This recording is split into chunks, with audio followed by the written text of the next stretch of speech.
Yeah. What's good? Y'all know the vibes. Y'all know the energy. Y'all are tuned into the Link Up featuring the lovely Simone Stanley, the brolic Lord Brunson, and yours truly, Tone. The show's the second, man. We appreciate y'all for being here, man. Make sure y'all smash that like button. Make sure you guys are subscribed to the channel. On top of that, once you hit that like button, it's this new feature they added on YouTube called the hype button. You feel what I'm saying?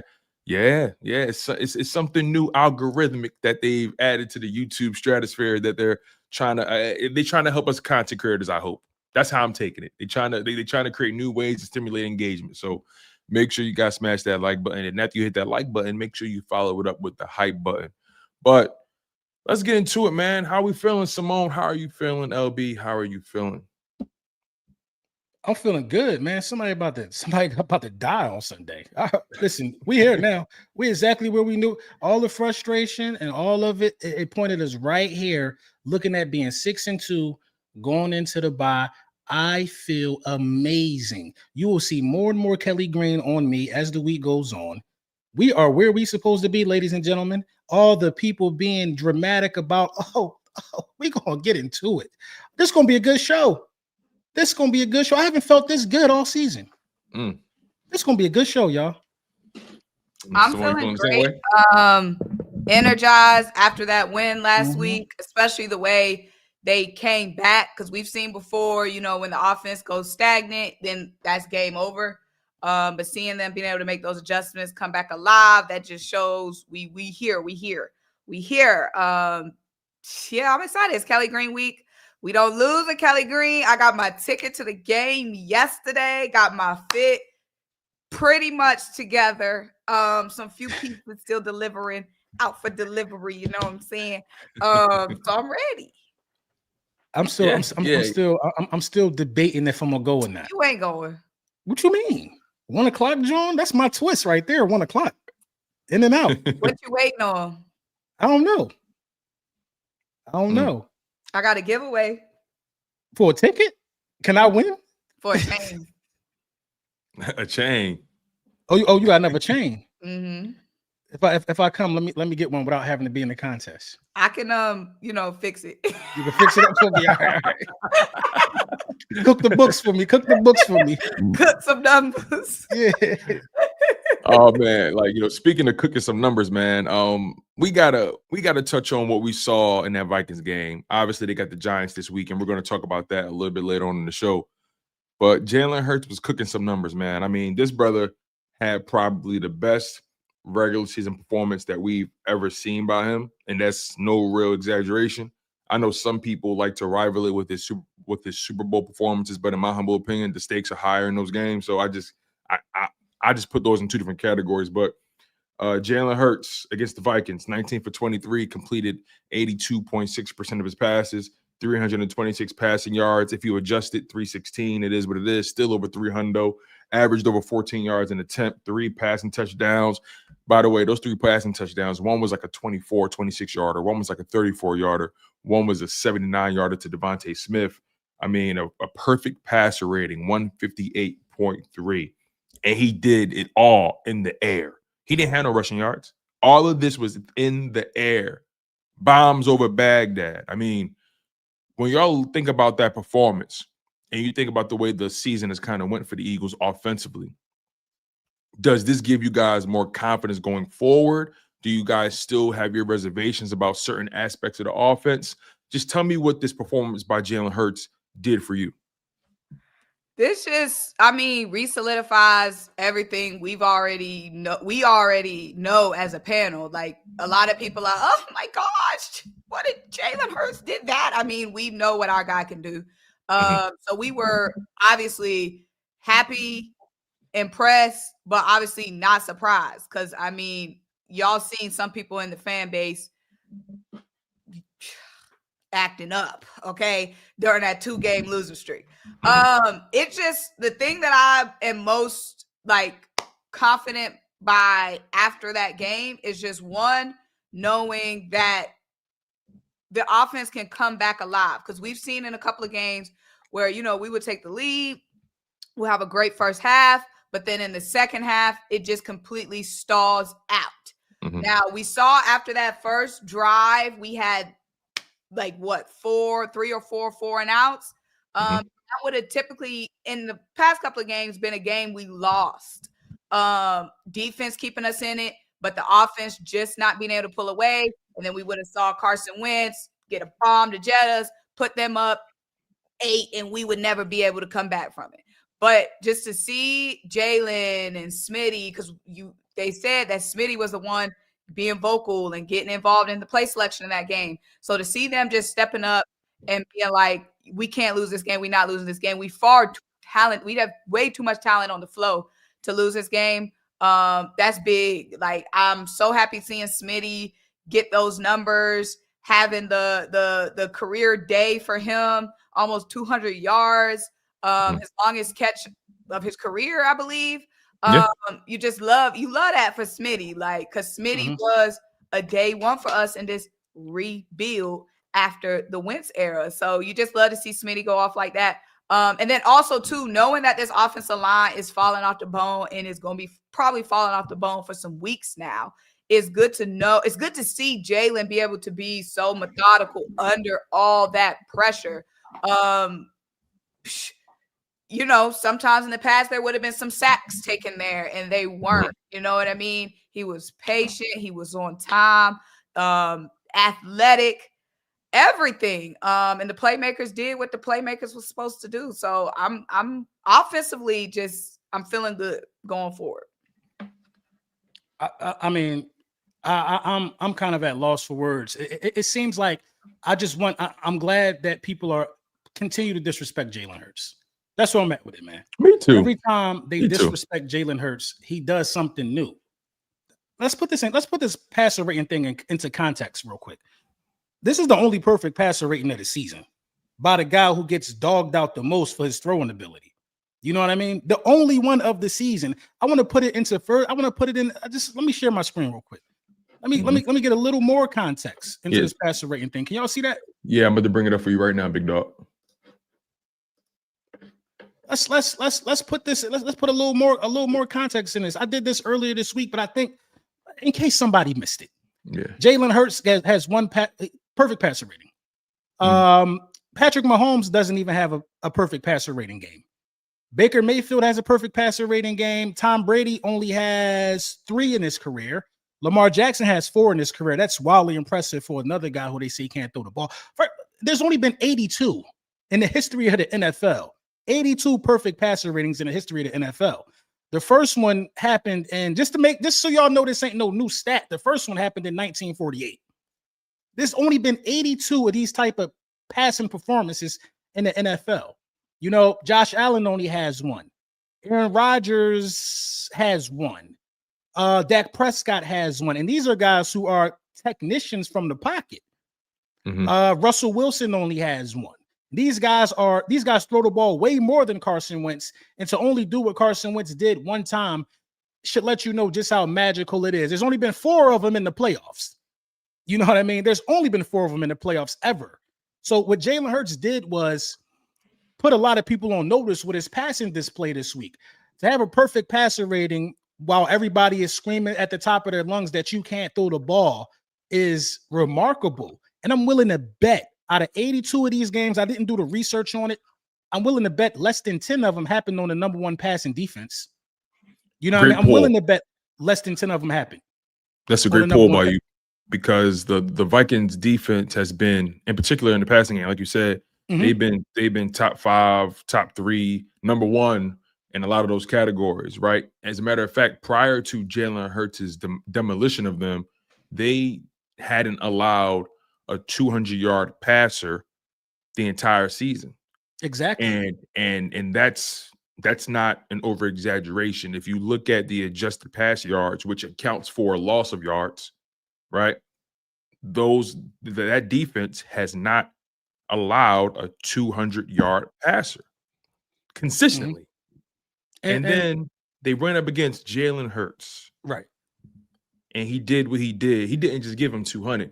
He said, I got another 100 for you. By the way, I got 3 touchdowns for you.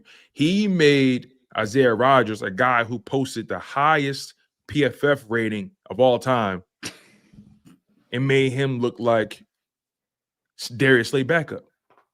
And it's so interesting because they knew his tells. They knew him better than he knew himself in that game. It honestly looked like on that last AJ catch, it looked like he was frozen in time through the motions. You know what I mean? Like, you know, when you have that like guy, that coach that's like on the court with you, who's like giving you a little screen or being a fake defender in warm-ups. That's what it looked like. It looked like they was going through the motions. Like, it just looked way too easy for AJ. Like, because catch from AJ, it just looked way too easy. Like, he was like 1, 2, okay, break.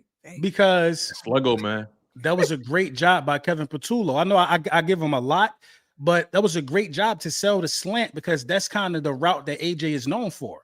So the slant and go, you know what I mean? The slant and go was a perfect call. And Jalen Hurts pointing at him, letting him know, hey, sluggo his ass. You know, we got him right here. I know we got him. And the ball placement by Jalen was just amazing to get the first down. Devontae Smith having a career day. This team is not being talked about in its proper context because it's funny how one game could change things. Now Smitty is top 6 in receiving yards, y'all. We went from crying about numbers to Smitty being a number 6 guy in receiving yards. We went from crying about numbers to us having a top 6 guy in receiving yards. You know what I'm saying? And we're just at the beginning of this trying to figure this thing out, man. The running game still hasn't gotten going. We've only had Jalen Hurts did a lot of that stuff from under center. He was only under center 9 times. I believe we found a new wrinkle and a new path forward to passing the ball. And we're going to do those things from under center. Jalen Hurts has 11 touchdowns on the year, 1 interception. I mean, a lot of people are upset that I believe that he should probably be talked about with another. If he comes out and throws for another 280 passing yards against the Giants, that'll be 4 straight games with 280 passing yards. You know what I mean? I know it's some losses sprinkled in there, but if Jalen Hurts has another good passing game day through the air in this manner, he should be talked about in MVP conversations. See, man. they never gonna give Jalen his respect. Thank you, Alex, because Alex said the same thing. He's gonna be criticized no matter what. The fact that they even needed this game to throw him a little fake bone when we've already seen what this man did leading up to the Super Bowl last season, what he's done twice in the Super Bowl. The fact that they even needed this game to think about giving him his respect just goes to show they just don't want to give this man they don't want to give him his things. Bro, I had to bully Chase Daniel into getting on his phone and making the video. I had to bully an NFL quarterback into calling it fair because you talk about him like a dog when he don't perform. Well, I had to go on the internet, call you shovel face. I had to say things to you to get you to come outside and do your job.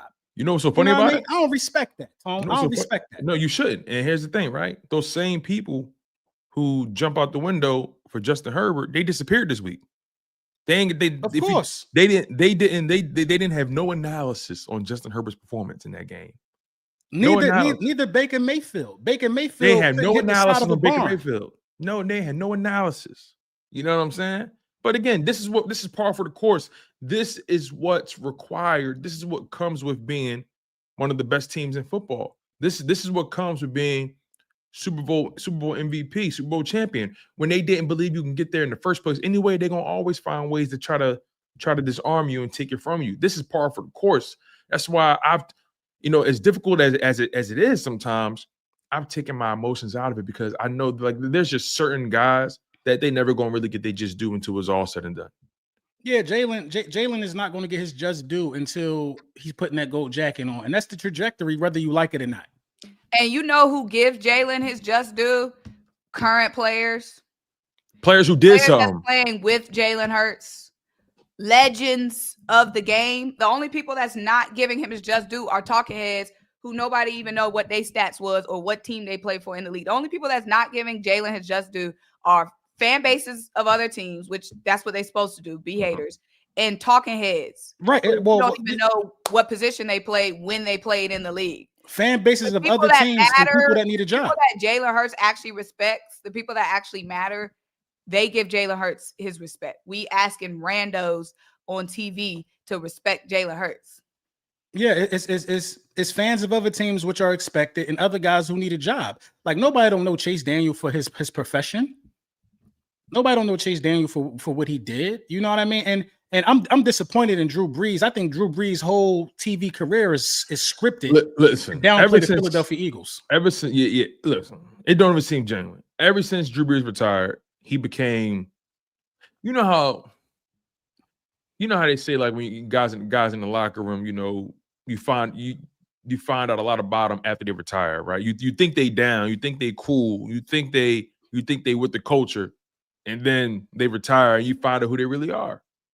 Like, these guys at the end of the day, bro, like, I'm not going to take it the direction I could take it, but Drew Brees is not somebody that not somebody we should respect. I'm sorry.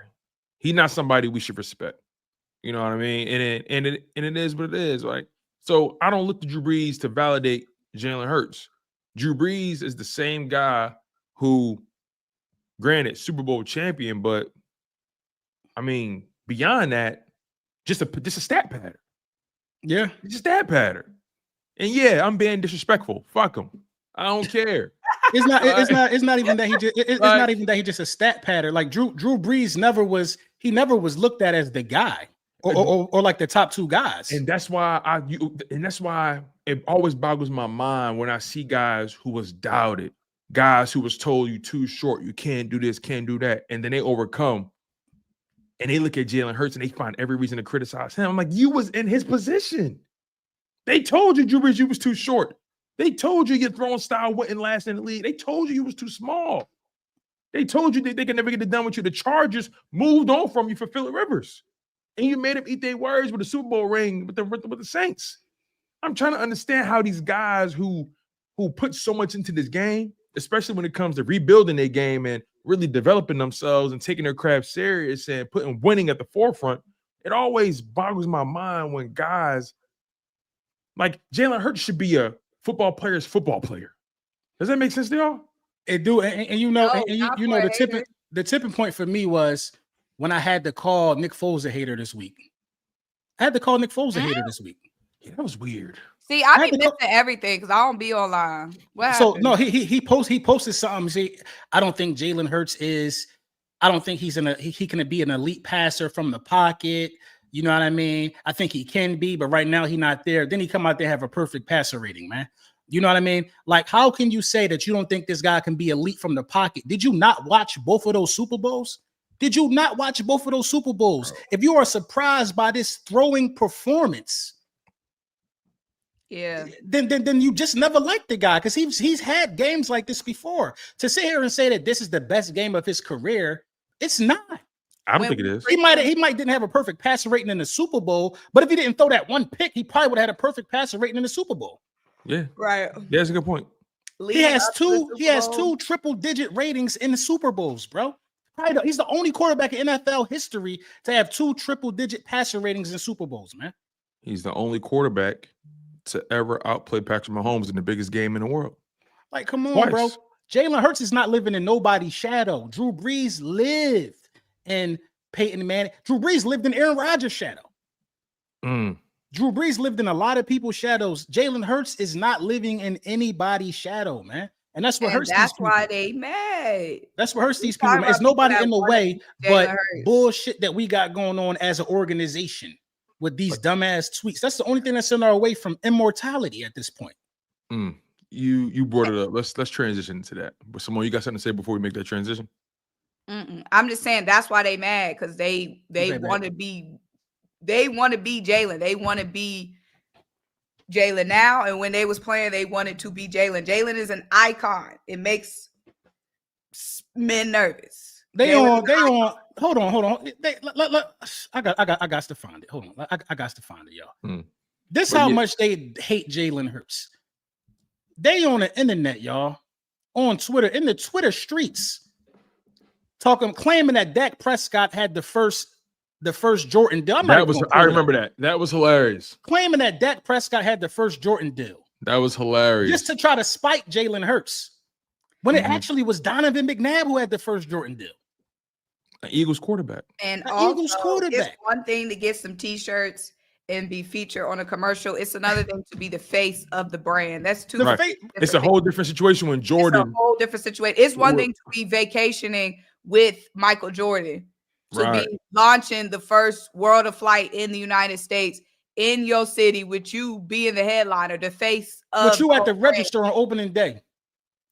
What are we talking about? You have Michael Jordan be coming to the game to see you. Right. It's a different energy that Jalen Hurts moving with. It's you vacationing, sparking cigars with Michael Jordan. With the GOAT. I'm sitting in my stand and somebody I'm at the game. Somebody like Jordan behind us. I'm like, you got a cousin named Jordan? I'm like, Mike, the GOAT? Michael B. Jordan? Michael B. Jordan is at this same game with me. Like, Michael B. Jordan? He here? I turn around. He's standing up waving. They're looking at the Jumbotron. Mike is here because of Jalen. I've never seen Mike at a Cowboys game. Do you want to know why? MJ, in order to be around MJ, you got to be authentic.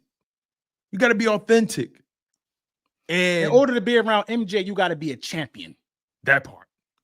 More than just a champion. It's champions he don't be around. Which goes back to the authenticity. You got to be an icon. An icon. That's what I'm saying. Jalen, you got to be an icon.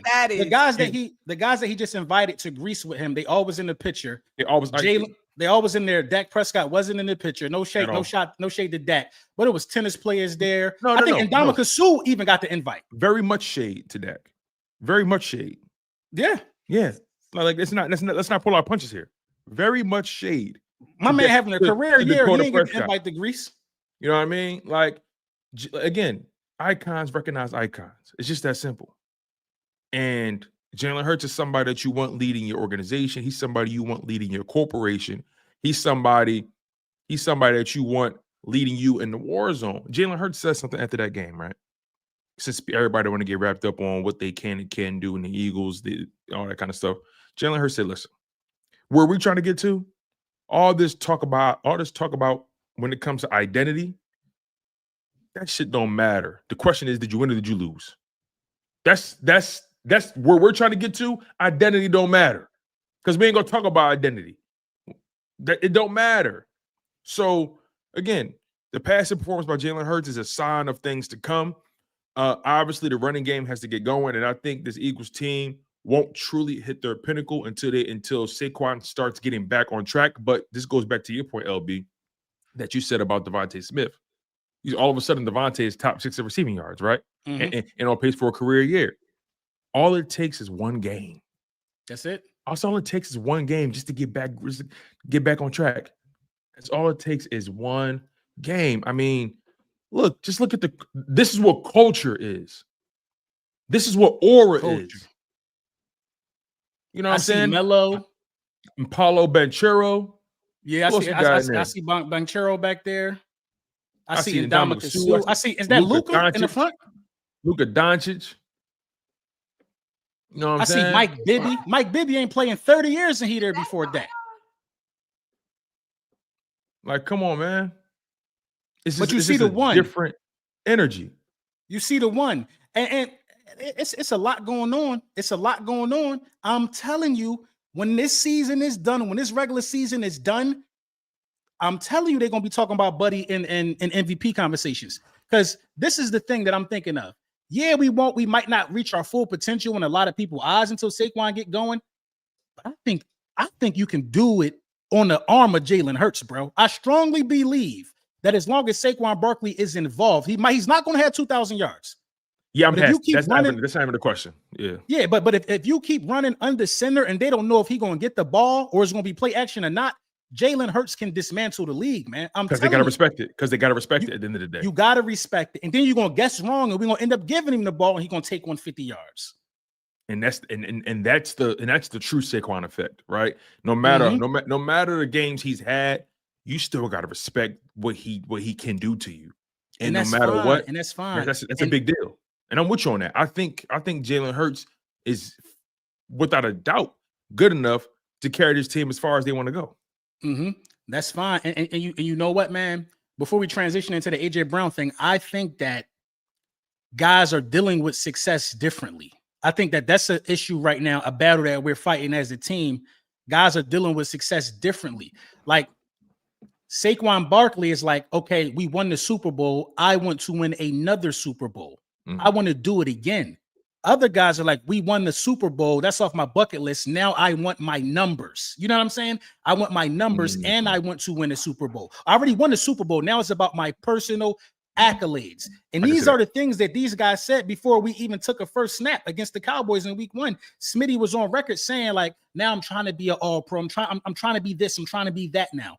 AJ was like, I want to be one of the greats. I want to be their focus wasn't Super Bowl, when they have to understand that winning Super Bowls, multiple Super Bowls, make you one of the greats. If you keep winning, you're going to get the numbers. That's what makes you one of the greats. That's a great point, because in my humble opinion, no disrespect, I don't think Michael Irvin is in the Hall of Fame for his numbers. Michael Irvin was never the best receiver in football. He's in there because of those 3 Super Bowls with the Cowboys and what that does to the legacy, and that adds the perfect sauce to the numbers. Michael Irvin was a great wide receiver, but Michael Irvin wasn't a Chris Carter from a talent perspective. He wasn't a Randy Moss or a Terrell Owens. You know what I'm saying? Like, and those guys don't have Super Bowls, but they're in the Hall of Fame strictly for their numbers. You know, sometimes when you have that good balance of production and championships, that gets you right in. And Jalen Hurts won't make the Super Bowl because of his passing numbers. He'll make the Super Bowl. He'll make the Hall of Fame because he keeps winning games. Right, and you can't deny that. You can't deny that because what you know, Ray Didiger even said this. He says, I'm convinced at this point. I mean, there's nothing Jalen Hurts can do to change people's minds about him. He said, last time I checked, you know, when you draft these guys, when you invest all these resources into investigating the guy's past, his present, you know, his relationships, when you about to get this guy a multi-million-dollar deal, and you're doing your due diligence, it always comes back to one singular question: can I win a Super Bowl with this guy? Right. Because what else are you doing it for? Right. You know what I'm saying? What else? Like from an organizational perspective, right? What else are you doing it for? Why else would you pay a guy what you paying him? Why else would you draft a guy where you drafted him? The question when it comes to the quarterback position is, can I win a Super Bowl with this guy? And Jalen Hurts has answered that question. So therefore, everything else after that is moot to me. It's moot. He earned it, man. He earned it the hard way, bro, because he had to audition for that extension. He had to go to a Super Bowl and play his ass off to even get paid, even though he lost. And rebuilt his game from the ground up. That's another thing. Rebuilt his game. Like, Jalen Hurts is nowhere near the quarterback he was in 2020 or 2021, excuse me. Nowhere near. It's not even the same guy. It's not. You talking about having perfect passer ratings now. You know what I mean? You talking about doing shit like that. And I don't think I think he gets another one this year. I honestly think he gets another one this year. I can see that. Shoot, maybe this week. Right. Shoot, maybe this week, man. But you said something, right? You know, there are guys who strictly are in it for the championships. There are some guys who want to beat their personal best. And I don't think there's nothing wrong with that, right? I think it's par for the course when it comes to the wide receiver position, right? You know, in order to play that position, you got to have a certain level of arrogance to you. And that brings us to AJ Brown, right? AJ Brown has been making a lot of people uncomfortable and irritated the past few weeks with few hours with this with his hours? Online. What he do recently? He posted something else. That y'all ain't see the latest Instagram caption? No! I thought that was yesterday. I thought you were talking about something that just happened like today. Yeah, I thought we missed something today. But he's been making a lot of people uncomfortable and, quite frankly, irritated with his online presence. And most recently, he posted something on Instagram. You know, it was a photo of him flexing, you know, I'm guessing after the touchdown. And he also posted a video clip from the guys he was working out with over the summer. And the caption was, using me, but not using me.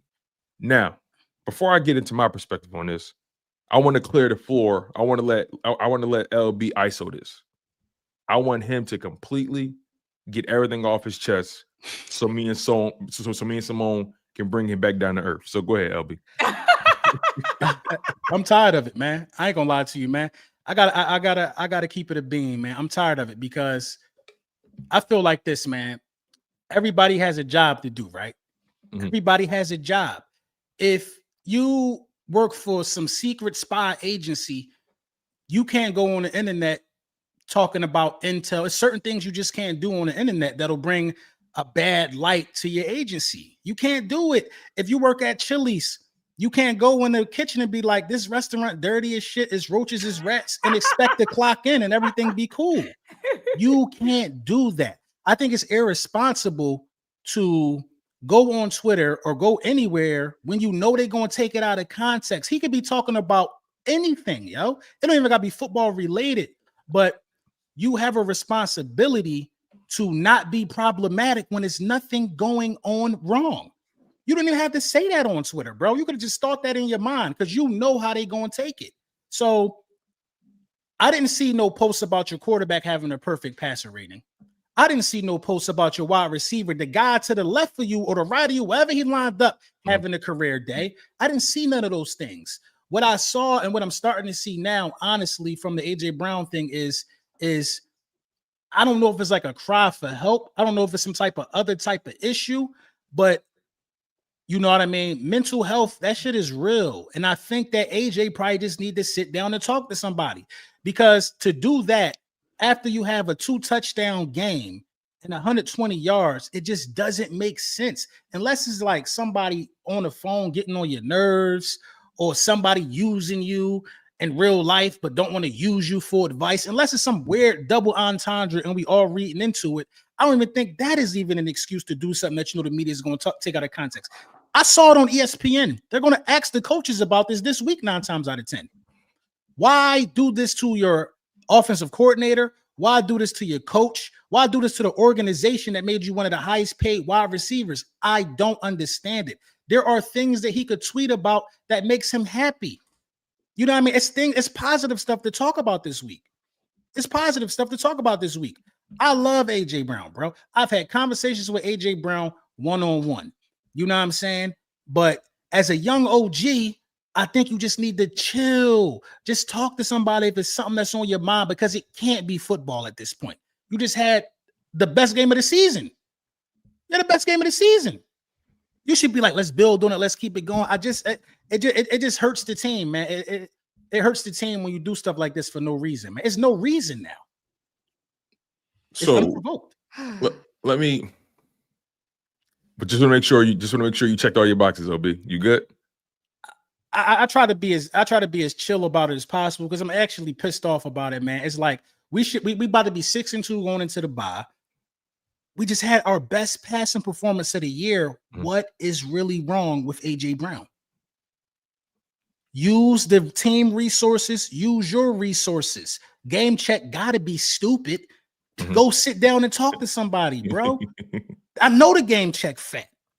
I had a fat Joan this week, but it ain't his type of fat. You know what I'm saying? Just sit down for a little minute, talk to somebody, man.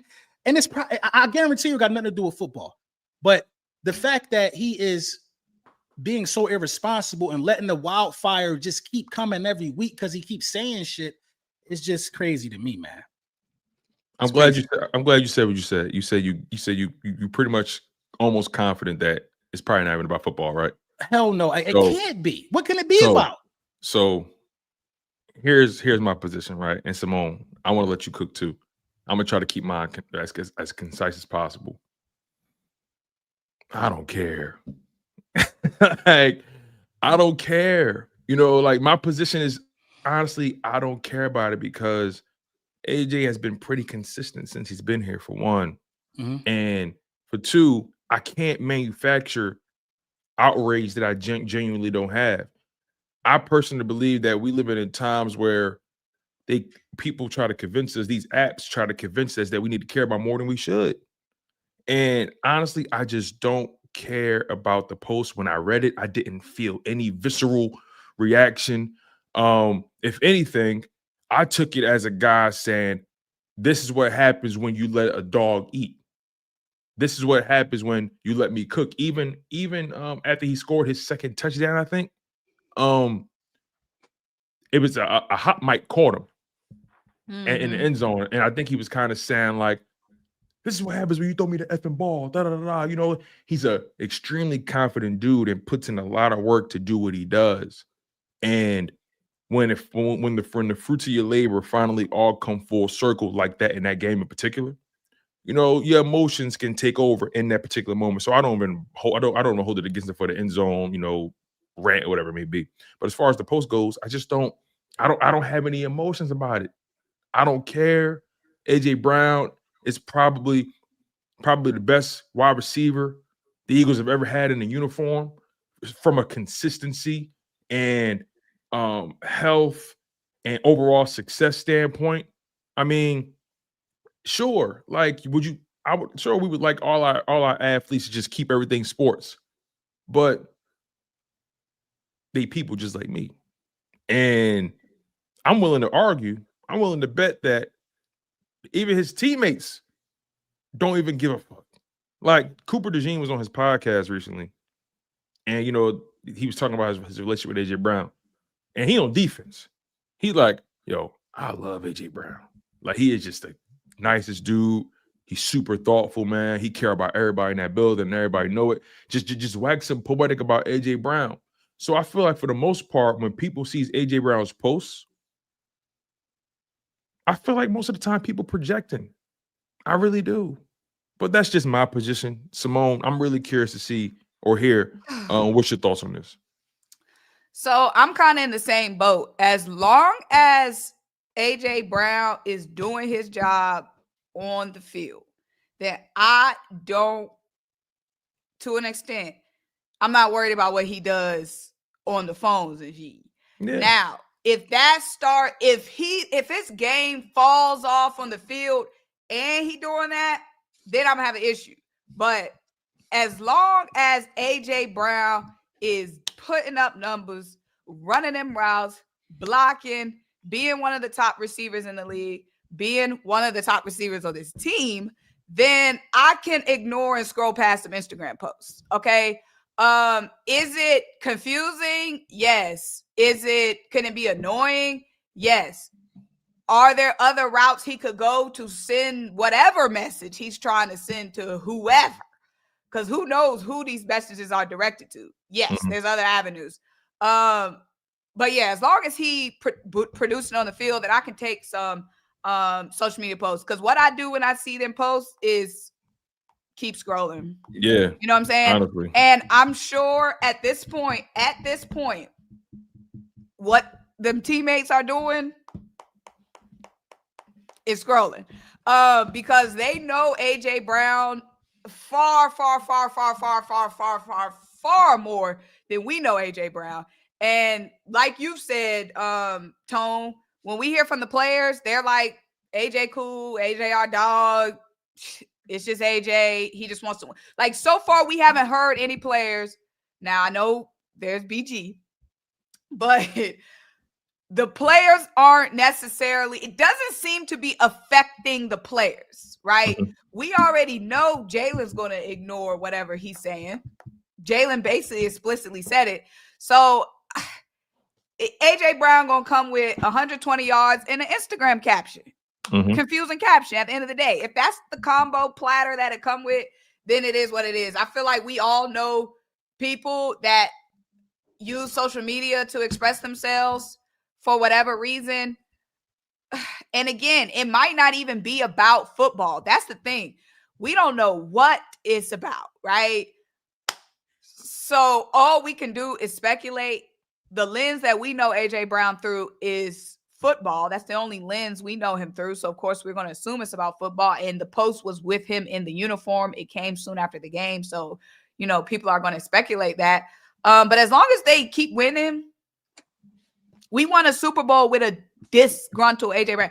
AJ Brown was reading a book on the sideline, specifically called out the passing game. BG called him out to the media, and they still went on to put up numbers. And Simone, so as long as they can shoot, they probably got AJ Brown muted on Instagram and on Twitter at this point. I really don't care about it. But guess what, man? Hey, guess what? LB, hold on real quick though. Go ahead. You the same man that commented under that same post saying, "Let's go." What are you talking about? I did. LB, you know what I'm talking about? I did comment. I did comment under the post. Under the caption and post that we're talking about. Why. He said, "Let's go." Why. So I just want to follow you. Where you leading me? That's all. I'm gonna tell you why. Because I know he needs help. I'm telling you, he need help, bro. As somebody who, bro, I got PTSD.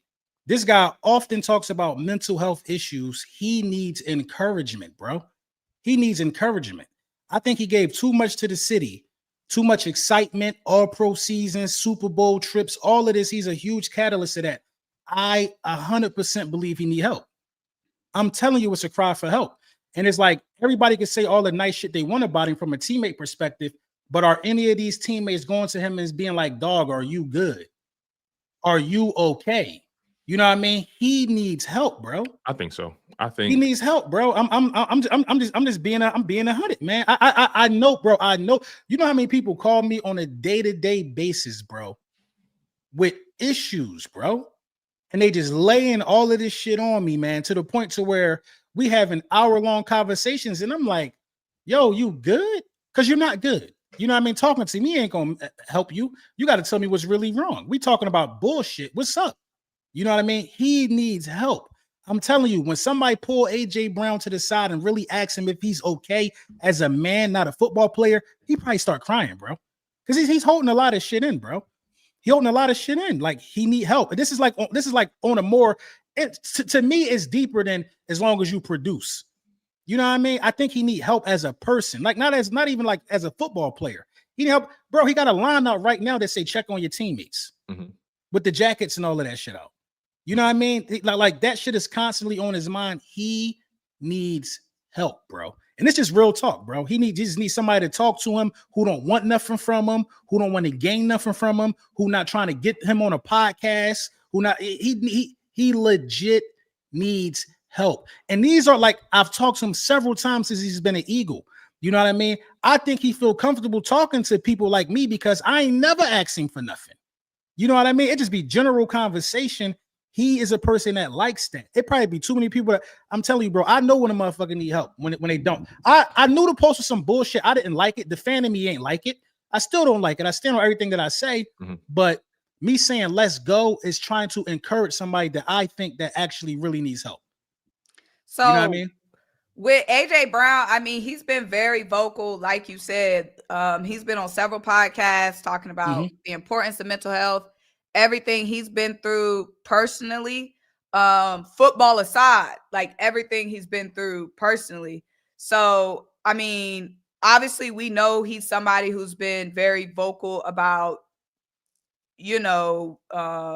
suicide prevention and struggles that he's had when it came to those type of thoughts. So we know he's carrying a lot mentally. That's exactly why I'm saying when I see him on the timeline after games, I see a lot of fans that's like, oh, this is too much. He need to be quiet. It's hurting the team. You know what it's it sounds like to me? whatever. That's why I'm saying, like, as a sometimes. fan, from a fan standpoint, if he need to post whatever he needs to post that he. I'm saying as far as what from where I'm standing as a fan, like, I don't know this man personally. I'm not in contact with this man. I'm simply a fan watching the game. As a fan, if he needs to, whatever he needs to do to get whatever off, whatever that does for him, whoever he's sending that message to, whatever, do that, bro. And as a fan, I will accept it because on the field, he's doing everything he needs to do on the field. So we can't even fully say whether it's a distraction or if it's not a distraction, because the teammates are saying it's not a distraction to them. Like, you hear Smitty saying, AJ cool, AJ fine, it's not a distraction. You hear the offensive line saying it's not a distraction to them. So if they're saying it's not a distraction to them, then by all means. Right. The person who's about to go over the edge ain't never no distraction. Everybody don't never see it happening until it's happening. Imagine having a jacket that say check on your teammates and none of your teammates actually really checking on you. But you're assuming that the teammates are not checking on him. I'm not assuming. I don't know what's happening. The only thing is we got to be careful what we're talking about, because from where we're sitting, right? Are we talking from a standpoint of AJ's personal life? Because I'm a little bit confused. Are we talking about AJ personally, or are we talking about AJ Brown, the wide receiver for the Eagles? It's two separate conversations. So we don't know him personally. I don't know him personally. Are we all in agreement with the assumption that he may need some help? He may need to talk to somebody. Well, I don't know if he is or not. Like, I don't know if he currently is. Yeah, he might be talking to somebody. See, the thing is, I don't want to speculate because I don't know. AJ Brown could be in therapy right now. AJ Brown could be walking out of therapy. He could be walking into therapy. So I'm not going to say what he needs or what he doesn't need because I don't know. So we're not even in agreement that something may be bothering him then.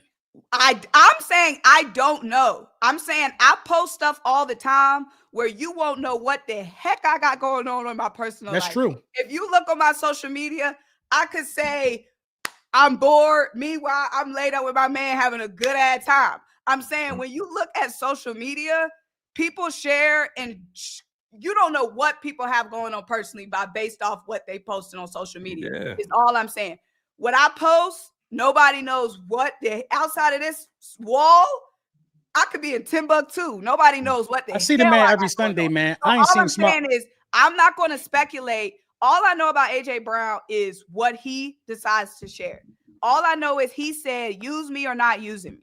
So I'm just not going to make a full assumption, especially about what he has going on mentally, because we do know that he has struggled with that. So I don't want to make assumptions that he's doing what he needs to or doesn't need to be doing what he needs to. Yeah, here's my thing, right? Because sometimes we get spoiled, right? And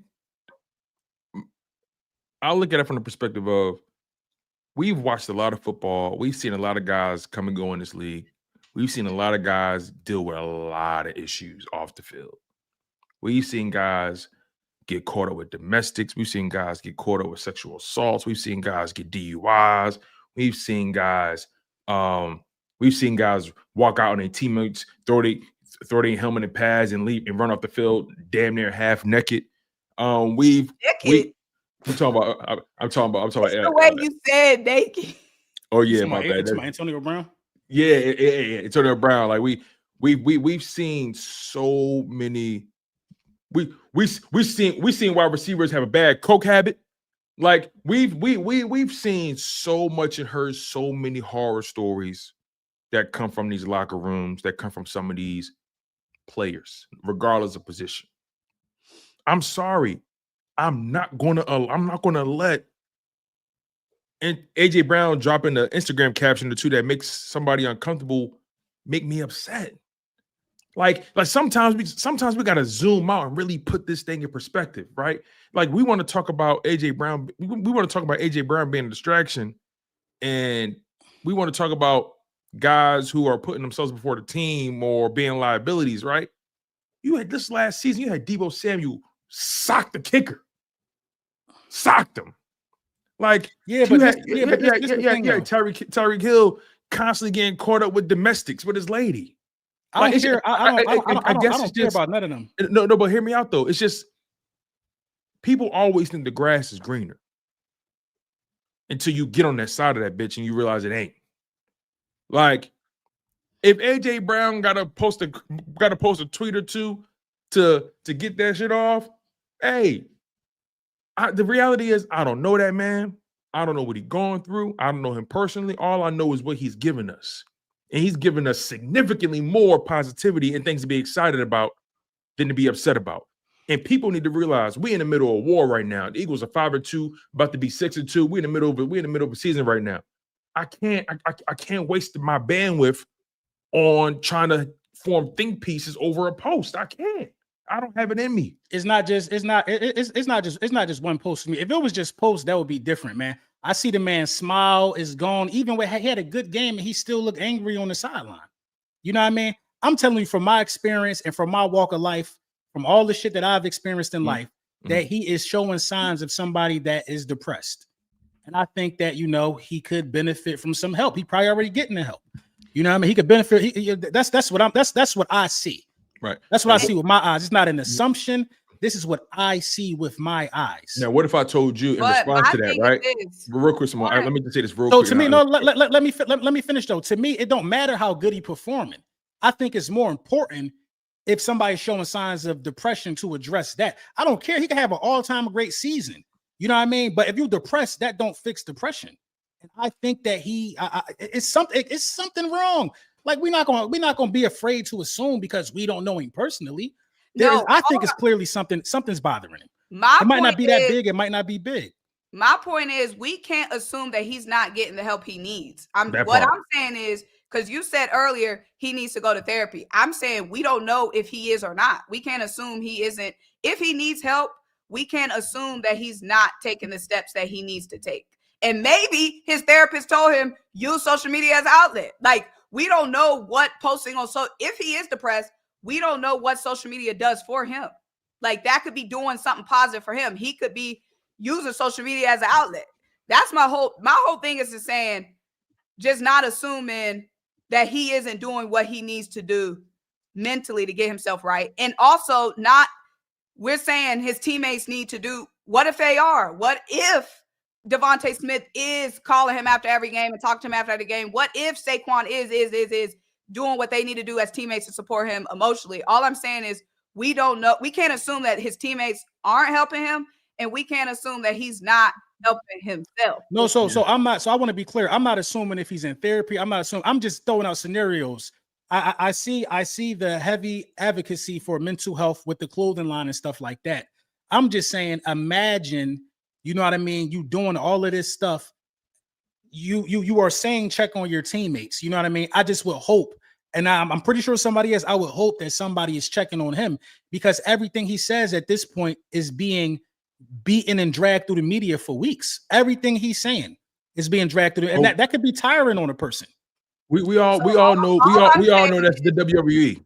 The media is the WWE. Like, we all know it's wrestling. Like, that don't mean everybody. That don't mean everybody built to handle it though. When he left, so when he came to the Philadelphia Eagles, there was a big thing with him and the fans with Tennessee, how they was threatening him and all of this stuff because he got traded.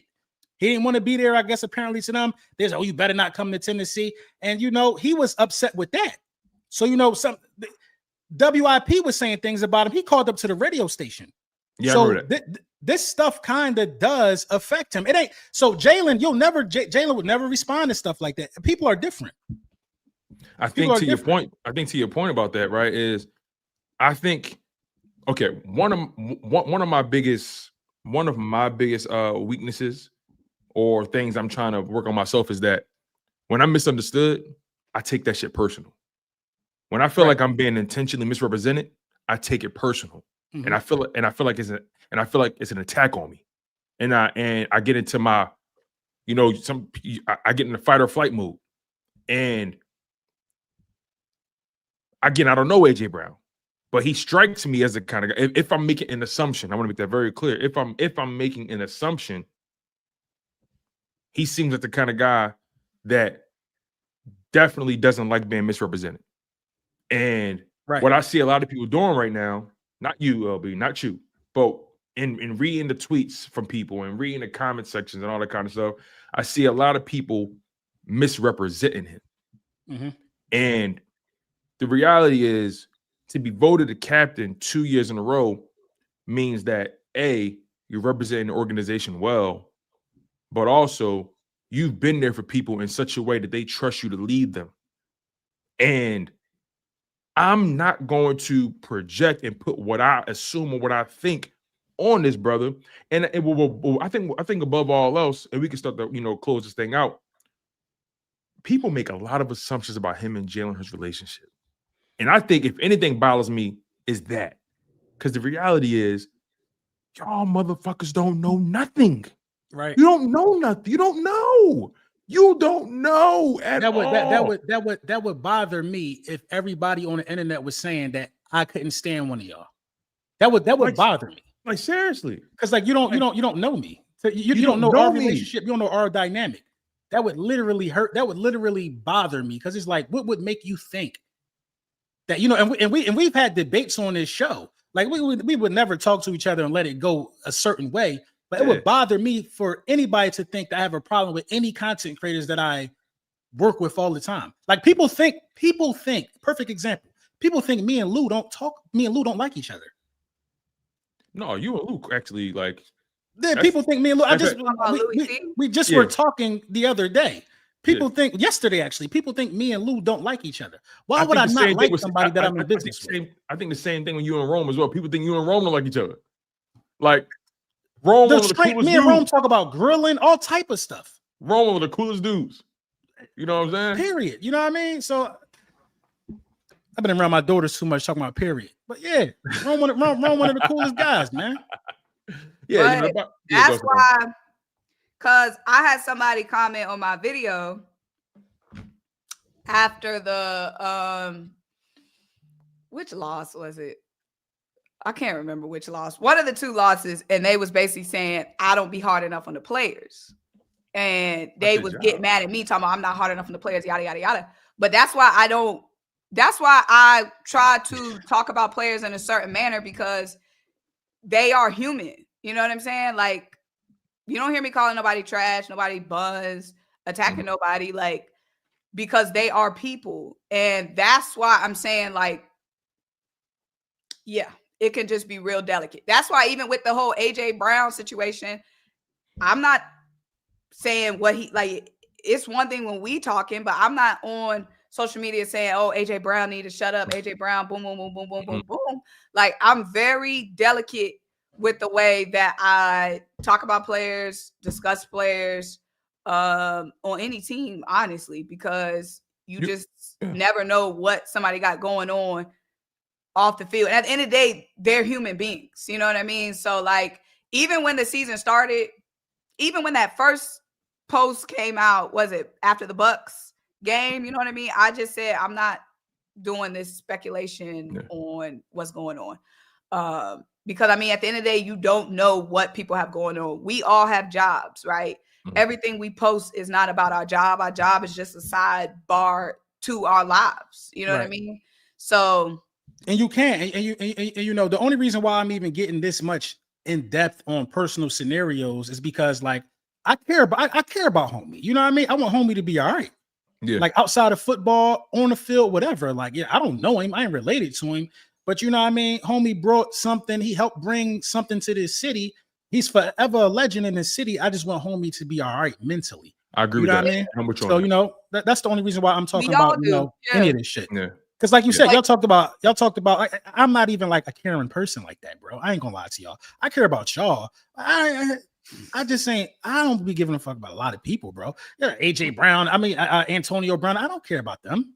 Yeah. Niggas ain't play for the squad. Yeah. Excuse my French, y'all. My bad. No. I'm with you on that. Like, and you know, I would expect y'all, like, if I ever, you know, conduct myself on this show in a way that's unsavory, I would expect y'all to say, "Hey, yo, Tone, like, you know, good show today, but you know, I ain't really like that joint happened while you still talking. Your phone would be getting texts. Yeah, like, you know what I'm saying? So, like, you know, look, man, I just, you know, I expect y'all to, you know, hold me accountable and vice versa. So, like, the reality is, man, we talking about somebody that one of the greatest Eagles in Eagles history. Right. We know a guy who takes mental health serious, a guy who I believe has done the work and is still doing the work, because your mental health journey doesn't change, or I'm sorry, it doesn't just end, right? So look, man, we all wish AJ Brown well. People need to check their parasocial relationships. If you don't know what that means, look it up.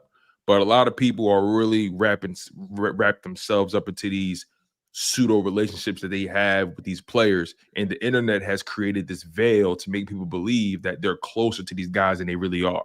So hopefully everybody check their egos out throughout this process. We still got a lot of football left to play, and we got to get to maybe some of the biggest news of the week. BG coming back. We got to talk about that. Hold on, let me go get my BG stuff. Cause he your favorite Eagle. Go ahead, go. Hold on. Why you got my girl blocked though, LB? Like, why you got Tiffany blocked? Like, it's BG coming back is I don't know who that is. Tiffany don't be doing nothing to nobody. Tiffany cool. Tiffany Right. cool. You got Tiffany blocked. She must got a I don't know. She must got bad connection or something. No. She don't be bothering nobody. I agree. She ain't never bothered me. I'm gonna try to fix it. Let me see. My dog back. I gotta put him back on the desk now. That's Yeah, crazy, man. bro. So Brandon Graham, What you y'all, mean? has I officially didn't came out of know. retirement. No, I'm Officially. saying it's crazy he's back. It is crazy. So what was y'all instant reactions, man? LB, let's start with you, man. You know, you got the action figure right there. My instant reaction. Hold on, let me take his helmet off. The helmet come off. Oh, What? I want to break it. I think this is the face mask. Now, you know what? This is a 1 of 1. So I ain't gonna even play with it. See it say Graham on the back. This real McCoy right here. So my instant reaction was, don't expect life-changing results. You know what I mean? My instant reaction was Brandon Graham is here strictly for morale. Because if it's anybody that can get the best out of Jordan Davis and Jalen Carter, it is Brandon Graham. I can hear him right now. Come on, big boy. We need you to get this one right here. They scared. I can just hear it. Mhm. They scared of you, big boy. Impression got me dead. You know what I'm saying? He gonna get this thing pumped up, and he's gonna be great in run support. Mhm. You know what I mean? And he could be moved all across the defensive line. He's just gonna be a morale guy. And I don't think we have a captain on a defensive line. You know, and you know, it made me respect him more as my favorite Eagle of all time. And a lot of people think I'm confused. Like why would Brandon Graham be a favorite? Why not B-Dog? Why not McNabb? Why not Jalen? Why not T.O.? Why not all of these other guys? But Reggie Whites. But BG being your favorite is the same reason why B-Dog would be somebody else's favorite. Exactly. BG is my favorite Eagle of all time because I remember when nobody liked BG. They called him a bust. He was it was a wasted pick, and he really fought and clawed for his respect. 16 years, man. He played in all 3 of the Super Bowls during that time span, and this just solidified it for me. When Kelsey retired, right? Mm-hmm. Kelsey thought it was a wrap. He thought, oh man, we put all this work in. We faded out at 10-1. This was just too much for me. Then the next year we won it. Had he stuck around one more year, he would have 2 rings like BG. BG coming out of retirement while your team is 5-2. He understands that, hey, this team is still a championship caliber team. I could potentially get 3. I could sneak right in. I ain't had to play the first 7, and I could go get a 3rd. John, he sees the value and still coming back. You know what I mean? It made me look at Kelsey different because Kelsey left us for dead. Damn, the team collapsed. Let me have this press conference and get out of here. Right. It made me look at him different. Simone, nobody had that angle before, Simone. Nobody ever brought that up. Of course, I got a lot of angles they'll never be having. That's what I love about BG, because if you remember after the collapse, we were down bad, man. Bad. The contracts, the free agents that came up, Fletcher Cox dip. Spooky. And who was the first one to say BG could have walked out that door? Then, just like you said, just like Kelsey did, no shade to Kelsey, but BG, the first one saying, I blank check. Told Howie, blank check. I'm coming back. The commitment to the Eagles, the commitment to this team, this franchise, he's been through so many different eras of Eagles football. Shoot, the commitment to QB1. Yeah. From day one. He loved that, the man. The commitment that he had to Jalen freaking Hurts. This team, there's a lot of people that say, oh, Eagles for life, green for life, whatever. But when we were, after coming off a high of that Super Bowl run, to be plummet to one of our lowest, we had nothing, didn't know who was coming back, didn't know a gosh darn thing. But BG said, blank check, regardless, I'm here, whatever you can do, Howie. Step back into a time machine, had an amazing year, a pivotal part of the run.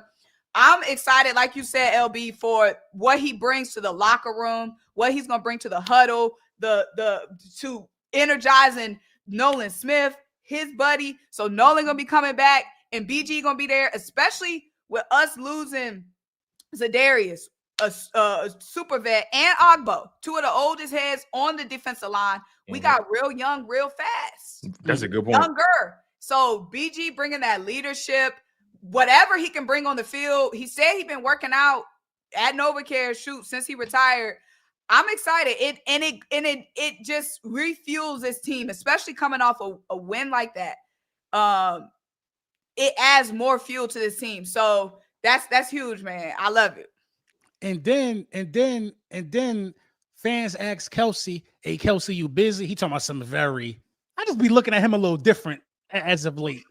You know what I mean? He Eagles legend. Kelsey, one of my favorite Eagles too. Yeah, but I've been looking at him a little. I've been looking at him a little different, a little funny in the light than me. it's giving a more like businessman than like Eagles fan, which is fine.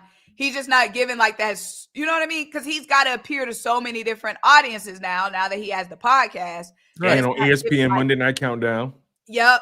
It's just not giving like full blown all about the birds. It's that's cool though. All that is cool, man. But BG's value, man, just as a person, it's just, bro. If there's anybody that's gonna be able to get that smile back on AJ's face, if there's anybody that's gonna crack a joke with AJ to get him in a good mood, or if he's in the bad mood, you know what I mean. It'll be a guy like Brandon Graham. He just elevates your spirits, man. Cooper DeJean, Reed Blankenship, all them guys love BG, bro. Love BG. And what did we have when we won the Super Bowl last year? A mix of good vets and young talent. You need another veteran presence on the defensive side of the ball. We real young on defense for real. Super I think young. Zach Brown might be the OG. That's a fact. He is. You know what I mean? Now you bring back BG. You know what I'm saying? And I think it was just a huge move for the Philadelphia Eagles. There's one more guy left that they might need to kick the tires on because I got a file on my desk that's getting fat. Who's getting fat? Makuba. File still fat. You heard what Vic said last game, huh? Better tackling last game overall, because in that Giants better tackling last game. I don't know, Simone. Okay, you ain't see what he let Justin Jefferson do. He didn't even put a finger on. As an entirety. That was a big, but that was like a 70-yard game. It was like a 50-yard, yeah, something like that. Because my thing is he waited for Justin Jefferson to get comfortable with the ball, make a move. So if he flies in.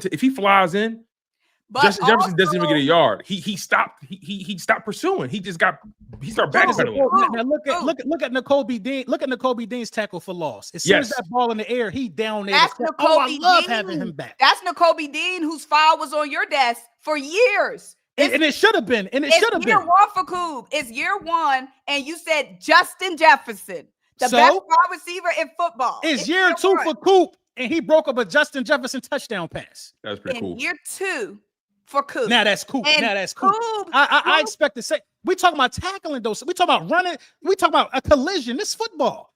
He waited for the smoke. Do you not remember how poor of a tackling team we were before the Vic Fangio era? Tackling should be, yes, it should be easy. It should. But it just seemed like it can take a little while. It can take a little minute. So all I'm saying is let's settle down a little bit on Cook. I think he lead the defense in missed tackles. I don't want to quote it because I don't know for sure. He has to though. I've seen him run into his own man. I seen him tackle his own man instead. It might be Keely Ringo. You can't have both of them missing tackles like that. Somebody got to tighten up. Okay. Now we did see. We did see Jacorian Bennett practice window open. Mm-hmm. First of all, I thought Jacorian was out for the year, but no, he just on IR. I do feel like after the game against the Giants, I felt like the team was kind of out on Ringo. Just the stuff Vic Fangio was saying after the Giants game, it kind of sounded like he kind of checked out on Ringo. And then this game, right? Adoree Jackson gets hurt. Ringo has to come in the game. We don't even know Adoree Jackson's status at this point. I feel like we have to make a trade now at corner. I think originally they were like bought in on Adoree and Ringo. You know what I mean? Let's hold on. We might have something there. But now that they kind of checked out on Ringo, it's like, okay, you see Adoree gets banged up. Shoot, Quinyon might get banged up. It's time to make a trade at corner, in my opinion. It's a lot of pressure on Ja'Cory and Bennett if we expect him to come in and play meaningful minutes. Tone on his computer. Please stand by. How you where you see that at? In the comments. Oh. She said, Tone checking on something on his computer. Please stand by. No, because I was thinking about what y'all said about the missed tackles, right? And I'm looking at several. You got the data? I'm looking up several names, in the secondary because I'm just focused on Let me know if secondary. I need a bigger book. So so when it comes to missed tackles, right? So Cooper DeJean only has 2 missed tackles on the season, which is really, really good, right? Quinyon Mitchell on the season has 2 missed tackles as well. Really, really good. He doesn't miss tackles, right? Reed Blankenship has 4 missed tackles on the season. So that's that. Less than 1 a game still. Keely Ringo has 3 missed tackles on the season. Only 3? I think it's more than that personally, but Andrew Makuba has 5. So Andrew Makuba has the most missed tackles in the secondary. Now let me go to Dory Jackson real quick. Let me see. Now let me say this. Coob needs to be better, but we have seen with a lot of these guys. Now you would assume tackling just comes along with it, right? Comes with the pro. But Dory Jackson got 4 missed tackles. So Makuba, Reed Blankenship, Dory Jackson, all leading your team in missed tackles. Did Makuba play every game? Makuba has played every game. He's played in 7 games, started in 6. Makuba has played, as far as the snap counts go, Makuba has played 429 defensive snaps so far this season. That's 91% of the time. My thing, and it's the thing though, you can't miss tackles as a safety. They turn into touchdowns. That's a good point. They turn into touchdowns. I mean, the missed tackle in the Giants game turned into a touchdown. The missed tackle, did you notice that missed tackle against the Giants and the missed tackle on Justin Jefferson kind of look similar on the sideline? It's some sideline tackles he keep missing. He's taking poor angles when you should be. All you have to do is push somebody out of bounds. The sideline is helping you, bro. They need to sign CJ, man, to a 1-year vet deal, bro. That's cheap. They need to go sign CJ, bro. They need to, bro. I ain't gonna even lie. You need to go sign CJ, man. You can say whatever you want about CJ. CJ, right now, if you bring in CJ, he good for 4 picks. He good for 4 picks rest of the season. And he ain't gonna miss 5 tackles. Thank you, Chris. Thank you. We were a bad tackling team before the bye last year. Thank you. That's what I've been trying to say. We've seen how. When was our bye? Week 5. Week 5. Right around the time where we made the switch at nickel. We talked about it on this show. What had to happen? We said we need to put Cooper DeJean at nickel, and that's going to unlock this defense. As soon as we did that, we were the best tackling team in the league. Yes.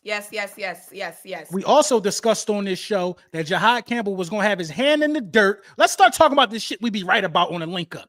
We ain't get enough respect around here. Yeah, we talked about that. Jahad Campbell was going to play edge. They was move the Kobe Dean back, and that was going to make a difference. It made a big difference. No, let's talk about that, bro. Now go get CJ and go get my repeat. Just the energy. I don't want to make no excuses for nothing. I'm a woman. I don't make excuses. I stand on my G. But whether you wrong or wrong, hold on. Wait, slow down. What I'm saying is the energy, having the Kobe Dean back on the field, man. The energy that he brings it cannot be stated. And just imagine for the first time this year when we got all the dogs on the floor when Nolan get back healthy. So we got Nolan, Nakobe Dean. No, I'm saying the Philly dogs. Nolan, Nakobe Dean, ripped up Jordan Davis, Jalen Carter at full health.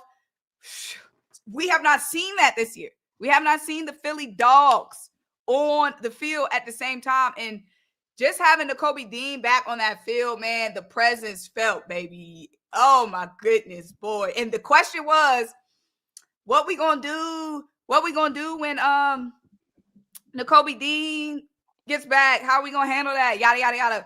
Shoot, plug and play from game 1. The way Jahad lining up off the edge like he been there all season. Nakobe Dean in the middle like he ain't missed the past 9 games.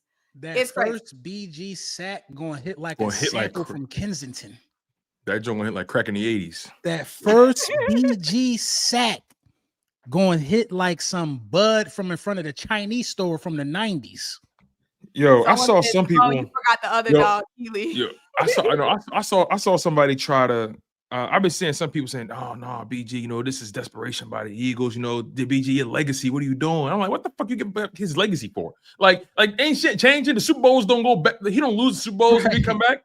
Like, what are we talking about? Like, oh, he paid his dues. You know, fuck you mean he paid his dues? Like, he ain't had to come back. He decided to. He made his decision. People just needing something to say. He went out on top. He went out on top. I don't like this for him. He went out on top. That's Kobe Dean gonna catch Bubba Sparks coming through the hole this Sunday and light his little ass up. I can't wait. Sparks? Who Bubba Sparks? Scatterboo. He's talking about Camp Scatterboo.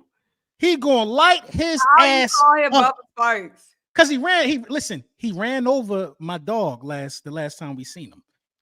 I've been thinking about that since. Yeah. I ain't never see Zach Bond get ran over. I think it's gonna be real important. Oh my gosh, I just Googled Bubba Sparks. You didn't know who Bubba Sparks was? You probably was like little third grade. You didn't know who Bubba Sparks was?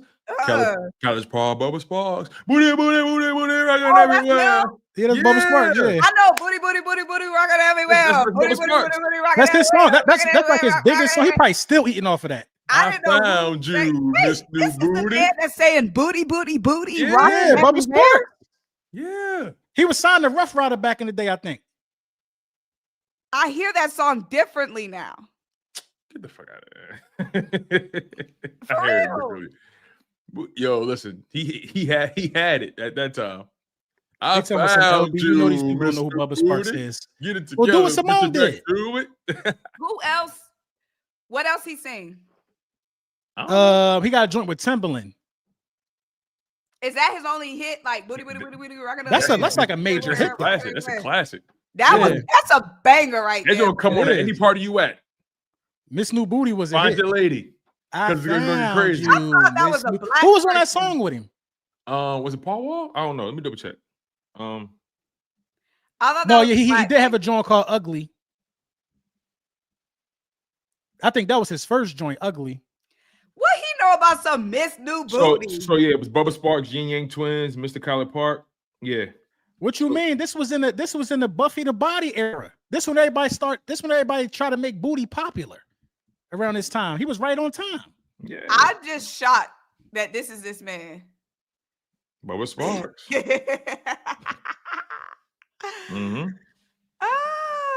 Y'all funny as hell. Let's get to these super chats, man. They piling up. Ugly was his main hit. No, it wasn't bigger than Miss New Booty. It wasn't. Was Miss New Booty his song or was he a feature on it? No, Miss New Booty is his song. I'm about to listen to Ugly on mute. Let me see. All right, we got Zay with a super chat. He says, LB, I can't send super chats on your channel ever. You know why? I'm starting to think y'all trolling now. No, they probably telling the truth, but just send them here then. Yeah, just send them to the link up. Matter of fact, make sure you guys are subscribed to the link up YouTube channel, man. Like, that's a big deal. We're trying to grow that thing. Make sure you guys are subscribed. Listen to Bubba Sparks. You're trying to see what's going on. Listen, he's white. It's okay. You trying to hear it? She's trying to find the flaws. I was trying to listen to Ugly. Somebody told me, I know you see it by Young Jock. Was that ish in middle school? It was. No, I never seen it. Yeah, it go bing, bam. Know you want some. What? I was outside on the set when that came. I remember that. Yeah, man. I've never seen that music video. No. Man, I remember the joint. I'm riding in my car. Yo, like, so they said the hook you're singing is the Yin Yang Twins. Say it again. Someone said the hook you're singing is the Yin Yang Twins. It's still Bubba Sparks' song. So that's why I'm like, it sounded like a black man because that wasn't the part I'm singing was a black man. Okay. Big dog. That's why I thought I was tripping. I was like, that part did not sound like. Oh man. Okay, so I know I'm not tripping. Big Dog 5-2-5 says, "What's up with y'all, man? AJ and keep wanting attention, and it is what it is, man. I ain't even sweating it. As long as he sweat it, we ain't sweating it no more. Yeah, as long as, No, I as did long not as watch he doing his job. 106 Park. You didn't watch 106 Park growing up? Oh, you really a baby. Listen, man, I don't even want to dive down. This must be somebody new. Simone's. This got to be somebody. I keep forgetting because, like, I'm 30. I'll be 31 in December. You just turned 28, right, Simone? Mm-hmm. You ain't see. I've heard of it. I just didn't watch it. You didn't even catch the. Did you like Bow Wow when you was growing up? Mm-hmm. You didn't catch the Bow Wow one. Host of 106 Park for a little minute, I think. I love Bow Wow. Lil Bow Wow. You just don't know where you move so fast across the floor. I mean, you run through my mind like all the time. This right here is my swag. Yo, that Soulja Boy era. I don't care. No, I say that Snap era. What? I wasn't into it, guys. Way. Pretty boy coming. So you don't know AJ and Free? And my crew, we swagging in a room, girl. Yeah, we wasn't really into the Soulja Boy swag. So sexy, yo. This right here is my pretty boy swag. I just wasn't watching them shows. Marco Polo. Aziz says, I think Saquon going crazy in the second half this season. I hope. Hopefully, man. I think they actually need to get more balance in a rush attack. I need to see more other guys touching the ball because it seems like every time somebody else touches that ball one good time, they take it 10 yards. So it's like they got to mix it up more. Because when somebody else in the backfield, they automatically think it's a pass. Right, but they got to take advantage of that. They do. Aziz also followed up, said, "Oh, and tell that goofy Breeze stop hate watching." Yeah, Drew Brees. Listen, like I said, when these guys retire, they expose themselves. They do. Right. And so many people are so dug into their takes that it's like saying, oh, you can't shoot, but you just hit 23 straight shots. Now you miss one. I told you he can't shoot. It's like that's what's going on here. They just can't wait. Exactly. Stefan Johnson with the super chat. Thank you, Steph. We appreciate you, man. Appreciate you. Unstable Eric with the $5 super chat says the offensive play calling isn't fixed. That was all Hurts and the players having a better feel for the game than Nick Patullo. I actually would, if as far as that game, I do want to give. I would say it's more. I think that game was more so player execution than anything because Jalen Hurts was doing a lot of things off schedule, especially on like third and longs. But we do gotta give KP credit for this fact that he did switch up the predictability of that offense, right? We saw them under center a lot more, play action, things of that nature. So again, I'm not saying KP is absolved because I still think KP is a liability. But if they can continue to add wrinkles to this defense, add wrinkles to this offense, then it's going to be what it's going to be. The Eagles are talented enough to overcome a C+ or B- Kevin Patullo. So there we go. Word with the super chat. He says, like I told LB yesterday, this offense should run through Jalen. He's on a heater right now. We can pass to set up the run. At this point, I think that's what you have to do. You have to you got to build up enough equity to the point where teams they can't stack the box. They just can't. Now, because Saquon is who he is, they're going to always keep him in mind of the game plan. But teams to this day still believe that they're better served letting Jalen Hurts pass the ball than letting Saquon take over. I think we got to take advantage of that. I think it's a great mistake, and we should take advantage of that because eventually they ain't gonna have no choice but to fall back, and then Saquon going. But again, I think. But you know what? Teams are really, really stubborn. Even though Jalen was dismantling the Chiefs in the Super Bowl, they still tried to make sure Saquon didn't beat him. At some point, he's not going to throw a good ball. Right. It's like it's no respect. Same thing with the Vikings. They was blitzing on first down. That's a good point. Every first down. Like they had to see it to believe it. To your point, that 45-yard dagger to AJ Brown that pretty much iced the game. That was all. They sent the all-out blitz. They sent the all-out blitz because they thought AJ was going to run the slant. The slant was there too. It was, but they were anticipating the slant because remember, like a play before that, he threw the slant a little behind AJ. Exactly, and it set it right up. Yep, he set it right up. JT87 with the super chat. Thank you. He says, "I noticed Hurts gets hate from QBs that he surpassed. Chase, Cam, Breeze, Fitzpatrick, and all the great QBs praise him." Yeah, that's about right. It's just, it always comes down to people feeling like Jalen Hurts don't deserve the credit he gets. That's what it always comes down to. And the reality is, they ain't got no choice but to eat their words at the end of the day. Trent Thomas with the super chat says, "What's up, guys? Born and raised in North Carolina. Eagles fan here. Who is Howard Eskin, and what the hell is wrong with this dude for disrespecting Jalen like that? We didn't really tap into that. What did he said something recently? Yeah. My man was on my man appeared on Jacob Sports, and he said, yeah, the Eagles need to bench Jalen Hurts and Tanner McKee should be the starter. After the game? Prior to. Oh, he's stupid. He was wrong. Prior to, right? And it's so funny. He had the nerve to even say, I never said that. He trolling you now. He trolling you. He know his old ass is a dinosaur. He know exactly what he said. And the reality is, to even disrespect Jalen Hurts to that extent, Tanner McKee should start over him. Don't make me disrespect Tanner McKee when I like him, actually. Right, because I don't do it. Please Tanner McKee don't wouldn't have do no it. passer rating, and I'll just leave it at that. Man, Tanner McKee hasn't gone up against a defense like the Vikings ever in his career. We give Tanner it. McKee hasn't gone up against like and I don't understand, because there was a lot of people coming for Jalen Hurts after that Giants game. Skid. I don't understand when you look at the first at the first 6 games, how you can laser in on Jalen Hurts as an issue. Like, out of all the things that needed to be fixed, why was anybody talking about Jalen Hurts? It took him to throw his first interception for them to jump out the window like that. I'll be saying the same shit. How you could even think that any of that was Jalen Hurts' fault? Man, if Jalen Hurts would have hit Smitty on that ball, if AJ didn't stop running, I was talking. Smitty might have 700 yards right now. Listen, my man Marcus Thomas, he said, let's be honest about this. The Eagles are about 4 or 5 throws away from being exactly who we know them to be. Like, it's like what's up? Like, the reason people criticize this team it's really because of maybe 4 or 5 throws, like through over the span of 7 games. Like, people got to relax, and this is something they building perpetually throughout the season. Derek Moore says LB is on to something. Mental health is real. Absolutely. Thank you for the super chat, Derek. We appreciate you, man. Appreciate you. Word for the super chat. Says AJ, my guy, but it seemed like he never had an OG. Interesting. Yeah. Eagles for Life says, I think AJ feels vindicated. All season he's been saying that the offense needs to use their receivers. Once they finally use them, we have our best game. That could be a way to look at it. Now that is what I agree with. I think, because that's what I got from that post, that basically this is what happens when you let me trust me. I know what I'm talking about. And also another thing real quick. Let's be honest.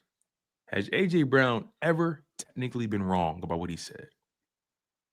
Hell no. No. So it's just that's why I feel like people just don't like it's him. He said the passing game need to be better last year because he knew that. He said a lot of things that's true. He said, I remember him saying that he thinks that we lost the first Super Bowl because we ain't go for it on 4th down. Jalen Hurts feel the same way. I met Jalen Hurts at the Maxwell Awards, and we was all backstage, and Jalen Hurts was about to go on stage, and Nick Sirianni was back there, and they was showing like a montage of the 2022 season, and they was talking about how they were one of the best teams on 4th down, all that kind of stuff. I lied to you now. I will not make this up. I watched Jalen Hurts with my own 2 eyes. Walk up towards Nick Sirianni, tap him, give him one of these, like, they told you we should have went for it. Yeah. I swear to God. Like, I was like, yo. Like, Nick got a little passive in that Super Bowl. It was and he punted. But you can't be mad at nobody for taking the points, though. No, he punted. No, it was a punt. It was the punt after that. Yeah. Like they were midfield. And it was like 4th and 4? Yeah. It was the second half, and Jalen Hurts was on a heater, and they got a little. That was after Quez didn't catch that beautiful walk-in touchdown that Jalen threw him. I think, and that punt turned into the Kadarius Toney return. I think. Anyway, thank you for the super chat, Eagles 4L. Cool Eagle SNE TV says to keep it 100. AJ need to keep it off the media. He getting paid to play football, not be a tweeter. In my opinion, he's not better than T.O., but what do I know? First of all, we're comparing. He a better Eagle than T.O. was. And that's all I'm saying. Right. But with all due respect to T.O., I don't care what he did in the 49ers uniform. I don't care what he did in a Cowboys uniform. Y'all show more love to T.O. and he ain't did shit for you. Nowhere near what A.J. Brown did. And I think that's where I get a little pissed off too. Like, I see people give more grace to T.O. when he was significantly more of a distraction than A.J. Brown was. And A.J. Brown actually made do on made due on his contract with the Eagles. 3-time consecutive All-Pro, Super Bowl champion. He did that. T.O. was here for what? T.O. was here for what, a year and a half? No Super Bowls. Nothing close to that. Like, all right, he came back off a broken leg. All right, they lost. So, I'm sorry. I'm gonna always hold AJ Brown in higher regard than Terrell Owens, and he has had a better Eagles career than Terrell Owens. Mm-hmm. Sorry, y'all. Damn, somebody sent us a honey bun. Wait till we get to that. Unstable Eric with the super chat says AJ next week, 180 yards, 3 touchdowns, 10 receptions. Quote, I feel trapped. Help. Y'all niggas crazy. Y'all out of order, man. Green Wingman with the super chat says, I will say this. Last thing you ever want to do is assume. That's true. Yeah, that's a big point, man. Quackle 40 says AJ might be going through something that has nothing to do with football. Similar to Lane, the Eagles need to step in. Similar to Lane. That's another thing too. Like, Lane had his battles. Brandon Brooks had his battles. Brandon Brooks was healthy as could be. Didn't play because he had a panic attack in the locker room. People forget about that. Brandon Brooks had a panic attack and didn't play a game. Fully healthy. So, come on, man. Like, we gotta. I forgot all about that. We gotta put this thing in perspective, bro. Perspective is everything. And I'm not even trying to diminish Brandon Brooks. I'm not laughing at the situation. I'm just laughing at like how you reminded me of it. Yeah, it makes you think like, damn, all right. Like, damn, that was great. Like people really have way more alarming issues, to be honest. And throughout all walks of life. Yeah, and AJ Brown sent a couple posts, and we tripping. I just anyway. Thank you for the super chat, Kwaku. Bird Gang with the honey bun. The honey bun. Honey bun. Put it right in the microwave. You dig me? He says, thank y'all for being the voice of the streets, demanding the respect QB1 deserves. Simone, you took it too easy on Rio. LB is Makuba file still on the desk. Yep. Is Tough the only option we have. Man. But bro, that way. Rio was so miserable on that show. I had to let him stay in his own die. Just let him die. I had to pull up and show mercy. I had to. He was down bad. It didn't even feel good for me to pile on to him. I felt sad for the brother. Nope. So I had to pull up. I had to show. Sometimes I got to show mercy. We different. Don't ever do that again. Don't ever do that again. We different. Don't ever do that again. You're grabbing. We know you got a kind heart. No, y'all. If you would have saw the misery this man was in, good, you would understand. LB called it though. Good. LB's told him. Simone, I need you to always have these in your studio. Bro, burn some sage. You'll be all right. Always have these in the studio, Simone. Always have some happy birthday balloon. It ain't even nobody's birthday in my house. This from my fiance. Her birthday was like 3 weeks ago. Always have some balloons for the sad. It was like a baby. It was like taking candy from a little baby. But Bird Gang 336, you from the borough? Tell him to burn some sage, man. He'll be all right. We tried to tell him. Like, bop, gatekeeper. Bop. Getting back to that big game is not easy. Getting back to that big game is not easy. Y'all shocked. Y'all had y'all shot, and we reminded y'all that where y'all really are. They talk so much trash about Jalen Hurts. They swear up and down. I would say Rio wasn't. Rio's been in pocket since week 1. At least on my show. Listen, on my show. He ain't been in pocket. Don't buy that. On my show, I'm just saying from what I saw. This is my first introduction to Rio. I didn't have Rio, so Rio is not he's not overly out of pocket. He's not like that guy. He's not like that anyway. But Rio will take his jabs. No, he will. But since Rio the one on my show, Rio the black with the glasses, right? Yeah. No, he be talking brazy. Y'all tripping. Not all the time. I was tell you, this man didn't even have his head up. His head was slumped to the side the entire show. Brother was down bad. They season over though. They season over. That's what I'm trying to tell. He said that. They about to go on a 4-game. They about to go on a 16, like a 3 or 4 game losing streak. Watch. I think it's about to be. So first of all, listen. The Cowboys. So the Bears prepared the plot. The Bears have dug the soil and put it in a nice rectangular shape of the coffin. Mm-hmm. The Cowboys put the body in the hole. The Chiefs on Monday night, they might throw a grenade in there. They might throw a grenade inside the grave. They might. And guess what? They might throw dead sardines on top of the casket. They are going to violate them on Monday. The Lions, they about to piss on it. They had the Lions after that? Yeah. Oh, it's over. It's the Lions, over. but then the Lions owe them. They owe them one. They got somebody even after the Lions. Seahawks. I think they got the Seahawks. Who people keep sleeping on. Yeah, too. they got. Yeah, they are. Ain't so they they 5-2 the Seahawks? No, I lied. So they got Chiefs, then they got Seahawks, then they got Lions, then they got Dolphins, Broncos, Vikings. That 3 games, they're already on a 2-game losing streak. They about to go on a 5-game losing streak. Book it. They're not beating the Chiefs, they're not beating the Seahawks, and the Lions about to piss on their grave. Just watch. Yeah, the Dolphins so bad.